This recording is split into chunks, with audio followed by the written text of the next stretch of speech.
Leo tumeweka sahihi kwa mkataba ya kuleta ulewano, ya kuleta amani, ya kupigana na maadui ya Wakenya wote: ugonjwa, ujinga, umaskini na utawala mbaya, kidhuluma na kimabavu.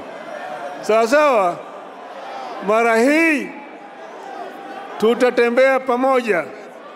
Tumesema tunataka kuunganisha Wakenya wote wawe kama kitu kimoja, ili vijana waweze kupata ajira, gharama maisha irudi chini, bei ya unga irudi chini, kodi ya nyumba irudi chini. Sawa sawa, na matibabu vile vile imarishwe. Yale yote tuko tayari kushirikiana na serikali ili ifanyike kwa Wakenya wote pamoja. Kwa sababu haya ndio tumeweka sahihi siku ya leo. Sawa sawa.